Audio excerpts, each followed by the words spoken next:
Hi, fellow historians. We are going to sort of review how to do or how to unpack a history essay. So we are going to look at unpacking the 8 marks type kind of question. And hopefully this guide will help you in understanding a bit more about how to write better essays. Let's begin. Okay, so first things first, we are going to look at LOMS. LOMS actually means level of response marking, right? Which means in an 8 mark essay, how are you being graded? So a level 1 or L1 is just you describe the event or describe the factor.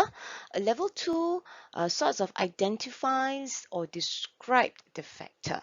That means if you're able to identify a little bit more, you will get between 3 marks. Okay, but if you're able to describe even with greater details, with the concrete examples or the correct examples, that is where you get your 4 marks. Okay, and in terms of explaining, okay, so this is where we are looking at leveling up all of you into ensuring that you get actually the full marks, which is actually the 8 marks. Okay, and again, we've discussed this prior.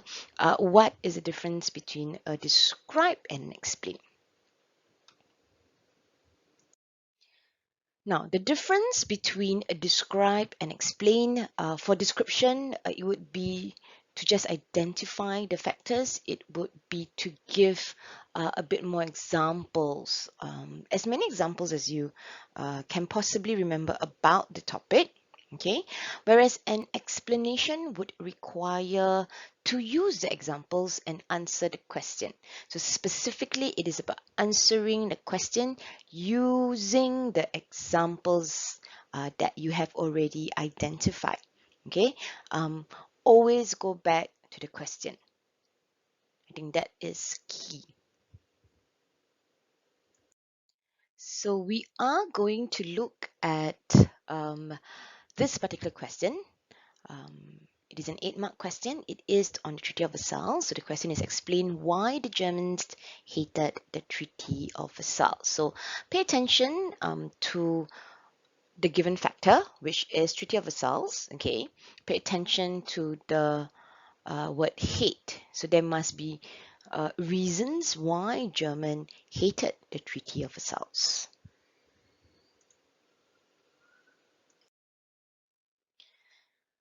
Now, how do we start writing? So first things is we need to understand the requirement of the essay. All right, and at the same time, quickly recall the main points as well as example.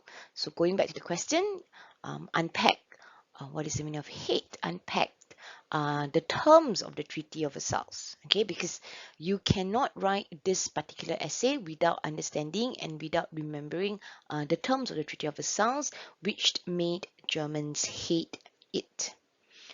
Of course, distinguished between what is a description versus an explanation. Okay, so for description, okay, it is really just about recalling factors, recalling points, and basically there are 3 reasons why Germans perhaps hated the Treaty of Versailles. One of it is military restrictions.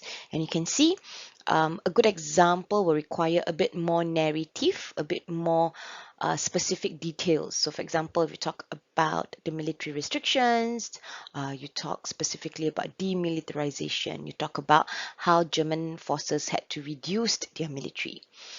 Another factor was the war guilt clause, so give the specific amount that Germany had to pay.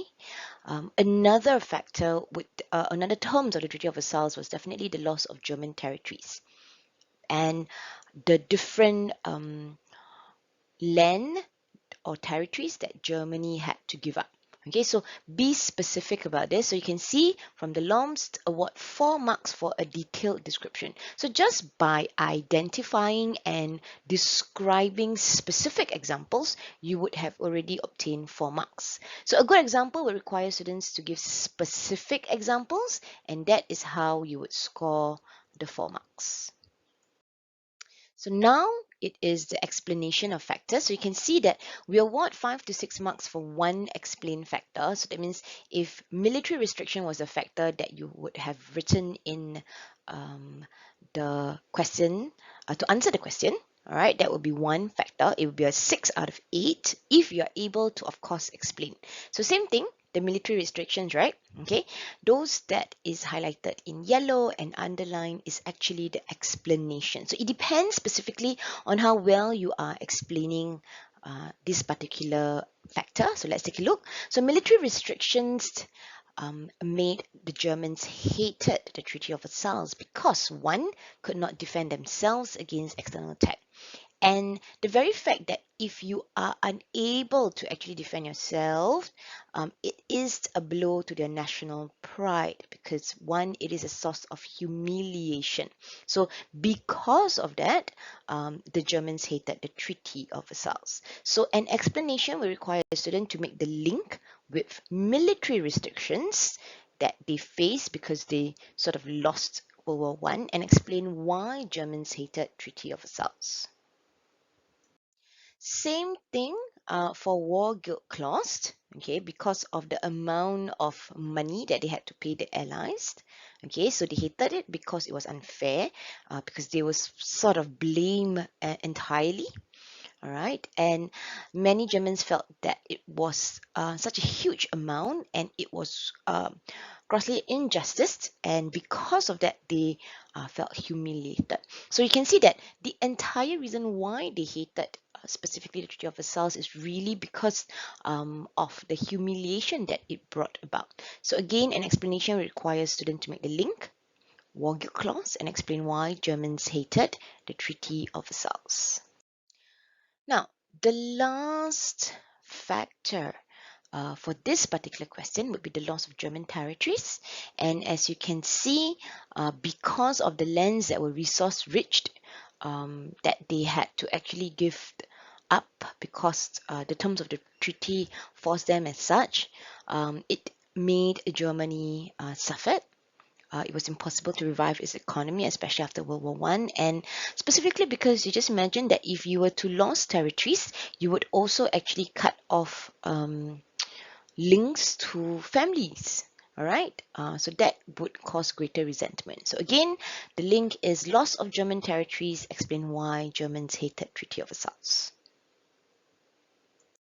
So another example would be explain how League of Nations was ineffective in maintaining world peace. And when we talk about the word ineffective, okay, unpack what is the meaning of ineffective. Remember and recall reasons for League of Nations being weak, being ineffective, and the key point is maintaining world peace. All right, so when you describe factors, there's three factors here: absence of USA, post-war attitudes, and lack of credibility. So again, a good example would require students to give specific examples. So you would have specific examples about the absence of USA, specific examples of who had certain post-war attitudes that had disastrous outcomes. Okay, lack of credibility. What does it mean? Is it to enforce its will? Lack of credibility, why? Okay, lack of credibility because maybe in terms of peacekeeping measures, because they do not have an army of their own, hence it builds up to the lack of credibility. And remember, a good example again requires specific examples. Now let's take a look at the first factor, absence of USA.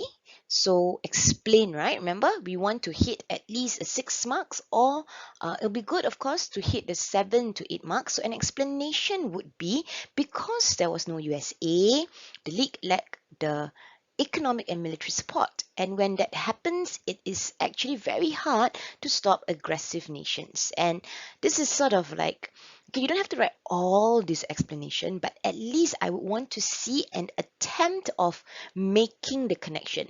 No USA means that there was this lack of support needed.